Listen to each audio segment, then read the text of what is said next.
Hi guys, so this is a review of the Joy-Bring. I believe that's how you pronounce the brand name head unit. It's a head unit that I got off of Amazon. It was approximately 150 bucks, something like that. At the time they were running a special, so I got a little discount on it as well. But I installed it about a week ago in my 2008 Jeep Commander, and I replaced the original head unit that was in here. Head unit was okay, but just had some old technology. Did have Bluetooth, but it didn't have Apple Carplay, obviously. And I just wanted a little bit more control over my sound and that type of thing. So just doing a quick review on it. Going to start it up and kind of show you guys, show it around. Now, mind you, they do offer a upgrade for the software. So what I'm showing you is the software that's in it, that came with it, and then I'll come back and do another review after I have upgraded updated the software and what that looks like. So as you can see, it doesn't have wireless CarPlay. That was the only drawback, but I just couldn't stomach paying another $200 for another unit that basically had the same features on it for just to get wireless CarPlay. So you do have to plug it in. So I'm starting it up now, and it may be a little loud, but you'll see this is what it looks like.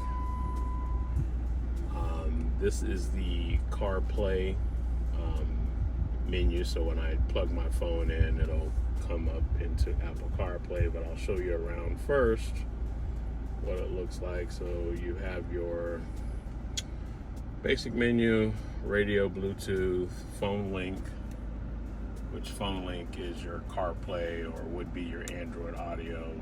If you wanted to, I guess, play music off of a USB, you could do that as well here.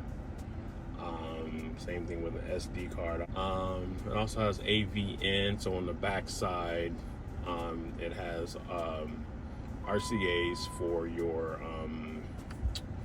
any type of front cameras or any other type of other video inputs that you may have, game systems, whatever.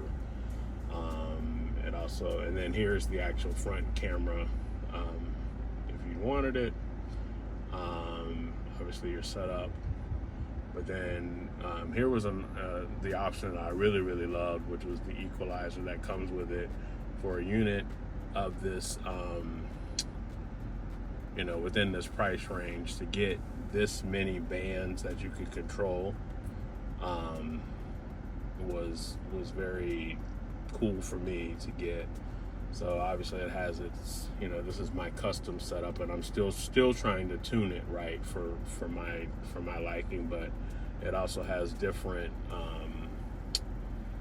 I guess presets that are in there as well. So it has classic, rock, pop, jazz, electric, and then my custom setups. And I can tell you that it's it does its thing. You know what I mean? It's real sensitive. So just sliding up your low frequencies up just a little bit, significantly improves the sound. And same thing on the high end. So as you can tell, they're not up very high, because if you go too high, it will distort your music. And then obviously there's a loudness, and then it also has a different view of your equalizer. So everything is all touch screen, so I can you increase it or decrease it by touching it. I prefer this display better. Then it has your typical fields. Now my setup does not allow me to fade to the back speakers. Even though I can do it there, if I were to play it, the back speakers would not isolate. So that's, you know, just a drawback of it, but it wasn't a big deal for me. But it does isolate on the front end, on the front side. Then of course you got your fader, your balance, and then some other presets here, you know, for your sound. Other things, wallpaper logo, steering wheel controls. I bought the module to get my stereo controls, but I did not finish the installation because it was asking me to splice into the car harness, which I did not feel 100% comfortable with. I may go back and do that later, but it does have the option to purchase the steering wheel control module that will allow you to, and it's an auto detect. So whatever steering wheel controls that you have here, you know, when you press, or when you activate those steering wheel controls, you can actually assign what that button on your steering wheel does for your radio. So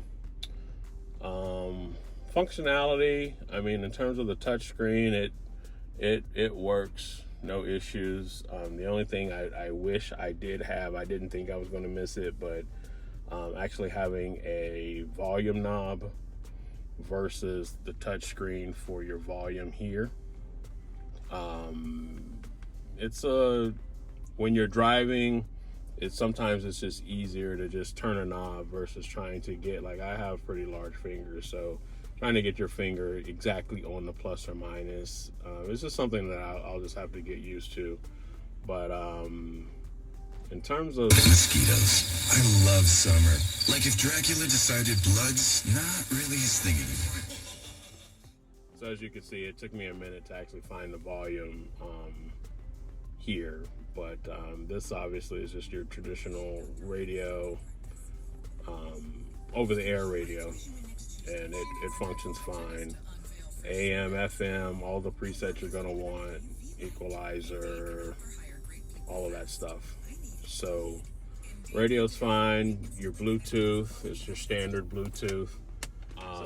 So now I'm going to go to the actual CarPlay. So I'm going to plug my phone in, and it'll show you the CarPlay. So as you can tell, it's your standard CarPlay, your Apple Maps. You know, it's got, you know, your phone, messaging, your calendar, all of that other stuff, and then other apps that you would have on your phone that work seamlessly with CarPlay. I mean, it's very, you know, intuitive. You know, when you slide around, it gives you the different views that you would want. You know, sliding through your different pages. So, like I said, I've had it now about a week, and I like it for what it is, for the price range. Honestly, you can't beat it. So again, it's the Joybring head unit that I got off of Amazon, and like I said, I'm getting ready to do an update on it now. You got to go through customer support to get this, but they send you a file that you download to a thumb drive. So I'm just about to update the software now, and I'll do another video on that here shortly.